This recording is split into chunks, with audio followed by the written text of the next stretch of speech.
അവിട്ട നക്ഷത്രം മേഷരാശി ശിവലിംഗം വന്നിട്ടുണ്ട്. അതെ ദേ നോക്ക്, എനിക്ക് നിങ്ങളോട് സംസാരിക്കാൻ വലിയ താല്പര്യമൊന്നുമില്ല. പക്ഷെ കാറിന്റെ കണക്ക് വെച്ചിട്ട് നിങ്ങളോട് സംസാരിച്ചാലേ പറ്റൂ.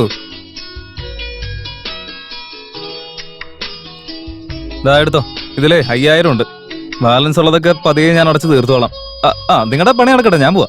അല്ല എന്താ ഇത്? കാറ് വാങ്ങാനായിട്ട് എനിക്കൊരു 15,000 തന്നിരുന്നില്ലേ, അതിൽ 5000 ആണ് ഇപ്പൊ തന്നത്. നിങ്ങളെപ്പോലെ പഠിപ്പും വിവരമൊക്കെ ഉള്ള ആൾക്കാർ ഇങ്ങനെ ചെറിയ കാര്യത്തിന് ഇങ്ങനെ കുറെ ആൾ പിണങ്ങിയിരിക്കുന്നൊന്നും ശരിയല്ല കേട്ടോ. അതിന് കൊച്ചിനെ ഞുള്ളി വെട്ടിട്ട് തൊട്ടിലും ആട്ടോന്നാണോ? നിങ്ങൾ ചെയ്തുകൊണ്ടിരിക്കുന്ന പണി ചെയ്തോളൂ. ഇനി മുതലേ നിങ്ങളോട് മോശമായിട്ട് സംസാരിക്കാൻ ഒരു സാഹചര്യം ഉണ്ടാവില്ല. കാരണം എന്താണെന്നറിയോ, നിങ്ങൾക്ക് ബാക്കി തരാനുള്ള പൈസ ഞാൻ തന്നു തീർത്തു കഴിഞ്ഞാൽ പിന്നെ സംസാരിക്കേണ്ട കാര്യം ഉണ്ടാവില്ല. അതുകൊണ്ടാ. അതെ, നിങ്ങൾ ജീവിതകാലം മൊത്തം എന്നോട് സംസാരിക്കാതിരുന്നാലും ശരി, ഞാൻ ഇങ്ങനെയൊക്കെ സംസാരിക്കും. കാരണം മറ്റുള്ളവരെ പോലെ എനിക്ക് മനസ്സിലൊന്ന് വെച്ചിട്ട് പുറത്ത് വേറെ പറയാൻ പറ്റില്ല. ഇതൊന്നും പറയേണ്ട കാര്യമില്ല, എന്നാലും ഞാൻ പറയാം. സോറി. പിന്നെ വേറൊരു കാര്യം, അസാദുള്ള ബേഗ് സാർ ഒരു കവർ തന്നിരുന്നില്ലേ, അത് നിങ്ങളുടെ കയ്യിലുള്ളത് അതൊന്ന് തരാൻ പറ്റുമോ പ്ലീസ്? കാരണം എന്താണെന്ന് വെച്ചാൽ മെയ് 6-ാം തീയതി തുറക്കണമെന്ന് പറഞ്ഞിരുന്നേ. മെയ് 6-ാം തീയതിക്ക് ഇനി ആകെ 4 ദിവസമല്ലേ ഉള്ളൂ. ഇനിയിപ്പോ ബാക്കി 10,000 തന്നാ മാത്രമേ കവർ തരുള്ളൂ എന്നുണ്ടെങ്കിൽ സാരമില്ല, ബാക്കി തന്നിട്ട് ഞാൻ വാങ്ങിച്ചോളാം. ഇപ്പൊ ഞാൻ വീണ്ടും നിങ്ങളോട് മോശമായിട്ട് സംസാരിച്ചെങ്കിൽ സോറി കേട്ടോ. ഹലോ, അതെ ശരി, ഞാൻ പോവാ. രംഗമ്മേ, രംഗമ്മേ, രംഗമ്മേ, താങ്ക് യു രംഗമ്മേ. സന്തോഷായി, നിങ്ങൾ തന്ന ഐഡിയ ഒരു രക്ഷയില്ലേ. എല്ലാം നല്ലതിനല്ലേ. മോൻ അവളെ പൊന്നു പോലെ നോക്കിയാൽ മാത്രം മതി. അതൊക്കെ ഞാൻ ഏറ്റുന്നേ. അല്ല, ശരിക്കും നിങ്ങളുടെ ബർത്ത്ഡേ എന്നാ? കഴിഞ്ഞ ആഴ്ച അങ്ങേര മറ്റവളുടെ പിറന്നാൾ ആഘോഷിച്ചു. ഒരു ബന്ധമില്ലാത്ത നീ എന്റെ പിറന്നാൾ ആഘോഷിച്ചില്ലേ മോനെ? എന്താ, അപ്പൊ ശരിക്കും ഇവരുടെ ബർത്ത്ഡേ ആണോ? എന്താ പറയണ്ടേന്ന് അറിയില്ല. അതെ, നീ ഇതെന്താ ആലോചിക്കാ? ഒന്നുമില്ല, വെറുതെ ആലോചിച്ചതാ. നിങ്ങൾ സംസാരിക്കേ, ഞാൻ അതാ വരുന്നു. സ്റ്റാർട്ട്. സൈലന്റ്. ഇതാ പിടിച്ചോ നിങ്ങളുടെ കവർ. വലിയ സന്തോഷം. I am sorry. സാരമില്ല, അല്ലെങ്കിൽ നിങ്ങൾ എന്തിനാ സോറി പറയുന്നേ? വലിയ ഡയലോഗ് ഒന്നും വേണ്ട. എന്താ മോനെ ഇത്? പേഴ്സ് അവിടെ മറന്നു വെച്ചിട്ടാണോ വന്നിരിക്കുന്നത്? ഓ, താങ്ക് യു രംഗമ്മേ. Once again many many happy returns of the day. Take care. You too. അതും പഠിപ്പിച്ചെന്ന ഇവൻ തന്നെയാ.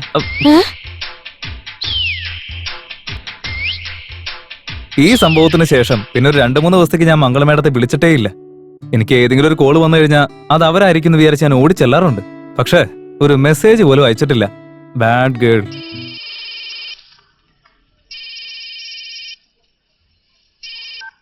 ഹലോ, ഞാനാ മംഗളെ. ഓ, നിങ്ങളായിരുന്നു? ഒന്ന് നിക്കേട്ടാ. പറഞ്ഞോളൂ. അത് പിന്നെ എനിക്ക് നിങ്ങളുടെ അടുത്തൊന്ന് സംസാരിക്കണം. എന്റെ അടുത്തോ? പറഞ്ഞോളൂ. ഫോണിൽ കൂടെയല്ല, നേരിട്ട് വേണം. നേരിട്ടോ? അത് പിന്നെ ഒരു മിനിറ്റ്. എന്താന്ന് വെച്ചാ ഞാൻ കുറച്ച് പ്രധാനപ്പെട്ട ജോലി ചെയ്തോണ്ടിരിക്കുക. തിരക്കാണെങ്കി വേണമെന്നില്ല. അല്ല, അത്ര തിരക്കുള്ള കാര്യമൊന്നുമല്ല എന്ന് കരുതി ഞാൻ അത്രയ്ക്ക് ഫ്രീയും അല്ല എന്റെ പൊന്നിയേട്ടാ. എന്നാലും ഫ്രീ ആയിട്ട് വരാൻ നോക്കാം ഞാൻ. ശരി, നാളെ ഗുരു ഹോട്ടലിൽ 6 മണിക്ക്. ഗുരു ഹോട്ടൽ വേണ്ടെന്നേ. ഈ റേഷൻ കടയിൽ അരി വാങ്ങിക്കാൻ ക്യൂ നിൽക്കുന്ന പോലത്തെ അവസ്ഥ അവിടെ. മതിച്ചേണ്ട കടയിൽ പോയാലോ? അല്ല, അങ്ങോട്ട് വരാൻ കുറച്ച് ദൂരം ഉണ്ടല്ലോ. ഞാൻ തന്നെ വന്ന് പിക്ക് നോക്കിയേ. എവിടേക്കാന്ന് വെച്ചാ നിങ്ങൾ തന്നെ തീരുമാനിച്ചു പറ.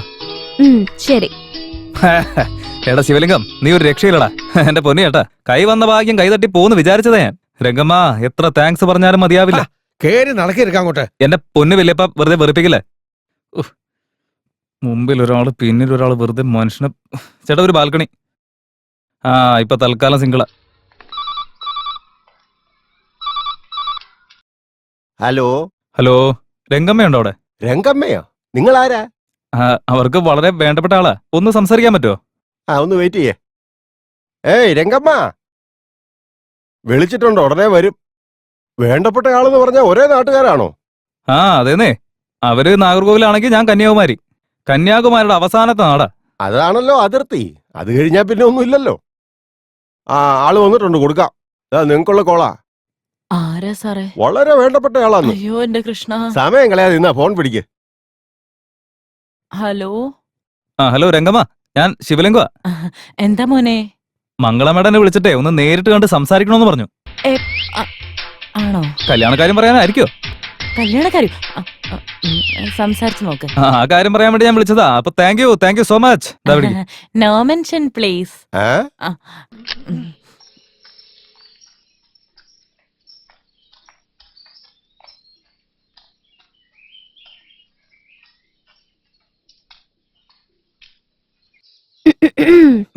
നമസ്കാരം. ഹായ്. വന്നിട്ട് കൊറേ സമയമായോ? അധിക സമയമായിട്ടില്ല. നിങ്ങളെല്ലാം പറഞ്ഞ 6 മണിക്ക് വന്നാൽ മതിയെന്ന്. സോറി, ബസ്സിൽ വന്നോണ്ട് കുറച്ച് ലേറ്റ് ആയി. ഇല്ല, അതൊന്നും സാരമില്ല.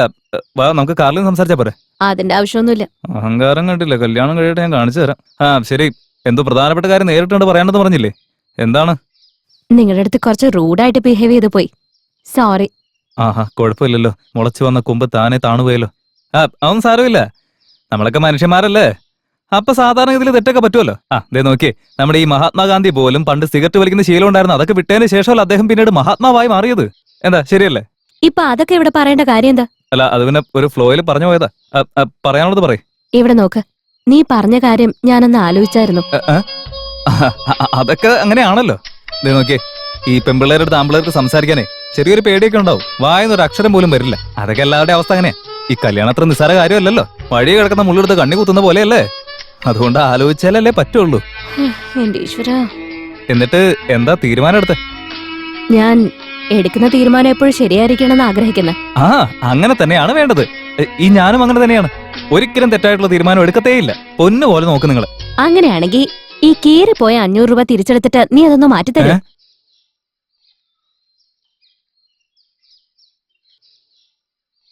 ഹലോ, നീ എനിക്ക് തന്ന 5000 രൂപയില് ഈ 500 മാത്രം ആരും എടുത്തില്ല. ഫോണിൽ കൂടെ നിനക്കിത് മാറ്റിത്തരാനായിട്ട് പറ്റില്ലല്ലോ. അതാ നിന്നോട് നേരിട്ട് വരാൻ പറഞ്ഞ. ഓ രംഗമ്മോ, ഈ നായിഡു സാർ എവിടെ? Thank you. നമസ്കാരമുണ്ട് സാറേ. എടാ ശിവലിംഗം, നീ നല്ല കീറാ അല്ലേ? സാറേ, സ്കൂളിൽ പഠിക്കുന്ന പേപ്പർ കീറുന്നല്ലാതെ വേറെ ഒരു കീറലും ഇല്ല എന്റെ പൊന്നു സാറേ. ആണോ? സത്യമായിട്ടും. അതാ സാറേ, ഈ മാസത്തെ ഇൻട്രസ്റ്റ് 1200 രൂപയുണ്ട്. 1200? അതെന്താ മോനെ 1200 രൂപ? 6% എന്നല്ല പറഞ്ഞ 20,000 രൂപയ്ക്ക് അപ്പൊ 1200 ആവില്ലേ? എടാ, ആ ടീച്ചറിന്റെ കയ്യിൽ ഒരു 5000 രൂപ നീ കൊടുത്തയച്ചില്ല, അത് നീ മറന്നോ? 5000? പിന്നല്ലാതെ. നിനക്ക് ജോലി തിരക്കുണ്ട്, അതുകൊണ്ട് നിനക്ക് വരാൻ പറ്റില്ല എന്ന് പറഞ്ഞ് ആ ടീച്ചർ വെച്ച് എന്റെ കൈ കൊണ്ട് തന്നു മോനെ. ഒരു മന്ദബുദ്ധിയാണെന്ന് തോന്നുന്നല്ലോ. 300 രൂപ ഉണ്ട്.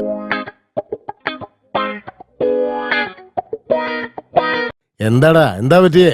ഈ തലയുടെ പിരിവട്ടൊക്കെ മാറാൻ എന്തടിച്ചാലും സാറേ കറക്റ്റ് ആയിരിക്കും. ഈ പെക്കെടുത്ത് അടിച്ചോ.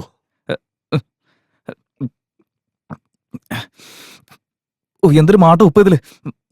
ഇല്ല, സാരമില്ല. ശിവലിംഗം, അന്നൊരു പെഗടിച്ചപ്പോഴാ മദ്യം കുടിക്കുന്നതിന്റെയൊക്കെ യഥാർത്ഥ സുഖം എന്താന്ന് ഞാൻ ശരിക്കും മനസ്സിലാക്കിയത്. അമ്മ ആയിക്കോട്ടെ, പെങ്ങളായിക്കോട്ടെ, പോട്ടെ, ഇനി ഭാര്യ തന്നെ ആയിക്കോട്ടെ, കള്ളു കുടിച്ചാൽ കിട്ടുന്ന സന്തോഷം ഇവരുടെ ആരുടെ അടുത്തൊന്നും കിട്ടില്ല. ഒറ്റ ഒരു പെഗടിച്ചപ്പോഴത്തേക്കും സ്വർഗലോകത്തെത്തിയ സുഖമായിരുന്നു. അപ്പോഴാണ് ഒരു കാര്യം എനിക്ക് ഓർമ്മ വന്നത്. അന്ന് മെയ് 6 ആണെന്നുള്ള കാര്യം. ഇത് അസാദുള്ള ബേഗ് സാർ തന്ന കവറാണ്. ഇത് മെയ് 6-ാം തീയതി തുറക്കണമെന്നാ പറഞ്ഞിരുന്നത്. ഇതില് കാർ ട്രാൻസ്ഫറിന് വേണ്ടി ഫോം 29, എന്റെ പേരില് 60,000 രൂപയുടെ DD, കുറച്ച് ഫോട്ടോസ്, അതിന്റെ കൂടെ ഒരു ലെറ്ററും ഉണ്ടായിരുന്നു. വായിച്ചു തുടങ്ങിയപ്പോ ആളോട് സംസാരിക്കുന്ന പോലെ തോന്നി. മോനെ ശിവലിംഗം, ഇതാണ് ഫോം നമ്പർ 29. കാർ നിന്റെ പേരിലേക്ക് മാറ്റാനായിട്ട് ഇത് ഫില്ലപ്പ് ചെയ്ത് എല്ലായിടത്തും സൈൻ ചെയ്തിട്ടുണ്ട്. ഇത് കൊണ്ടുപോയി RTOയുടെ കയ്യിൽ കൊടുക്കുന്നത് മാത്രമാണ് നിന്റെ ജോലി. ഇതാ. Thank you sir. ഇത് നിന്റെ പേരിൽ ഞാൻ എടുത്ത 60,000 രൂപയുടെ DD. സർ, ഇന്ന് മെയ് 6 എന്റെ ബർത്ത്ഡേ. സത്യമാണോ? യെസ്. ഇതെന്റെ മോനോട് പോലും പറഞ്ഞിട്ടില്ല, നിന്നോട് മാത്രമേ പറഞ്ഞിട്ടുള്ളൂ. Happy birthday sir. ഈശ്വരൻ നല്ലതേ വരുത്തൂ. സാറിന് 100 വർഷത്തെ ആയുസുണ്ട്. Thank you. ഇതിപ്പോ ഇങ്ങനെ പെട്ടെന്ന് വന്നു പറഞ്ഞപ്പോ എന്റെ കയ്യിൽ ഗിഫ്റ്റ് ആയിട്ട് തരാനും ഒന്നുമില്ല. നിന്നെ എനിക്ക് കിട്ടിയില്ലടാ, വേറെന്താ എനിക്ക് വേണ്ടത്? എന്റെ പൊന്ന് സാറ്, നീ ആലോചിക്കണ്ട. DD വെച്ചോ. അല്ല, അതെ, എന്റെ പേരിൽ ഈ 60,000 രൂപയുടെ DD ഒക്കെ എന്തിനാ? കാറ് വാങ്ങാൻ നീ എനിക്ക് തന്ന ക്യാഷ്. അതെനിക്കറിയാവുന്ന കാര്യമല്ലേ. എന്നാൽ ഈ DD എന്തിനാ? എന്റെ വൈഫ് അവളുടെ ബർത്ത്ഡേ ഉണ്ടെന്ന് ആർക്കെങ്കിലും ഒക്കെ ഗിഫ്റ്റ് കൊടുക്കും. അവള് മരിച്ചു കഴിഞ്ഞപ്പോ ഞാനും അത് കണ്ടിന്യൂ ചെയ്യുന്നു. എന്ന് പറഞ്ഞ ഇന്നെന്റെ പിറന്നാളല്ലേ, അതുകൊണ്ട് എന്റെ കാർ ഞാൻ നിനക്ക് ഗിഫ്റ്റ് ആയിട്ട് തരാം. ആ ലെറ്റർ വായിച്ചു തീർന്നപ്പോ അത്ഭുതം കൊണ്ട് ഞാനങ്ങ് ഇല്ലാതായിപ്പോയി. അന്ന് മെയ് 6. അദ്ദേഹത്തിന്റെ ജന്മദിവസം. 100 വർഷം അദ്ദേഹം ജീവിക്കണമെന്ന് ഞാൻ ആഗ്രഹിച്ചു. പക്ഷെ ആ പുണ്യാത്മാവ് 60 വയസ്സ് പോലും തികയ്ക്കാതെ ഞങ്ങൾ വിട്ടുപോയി.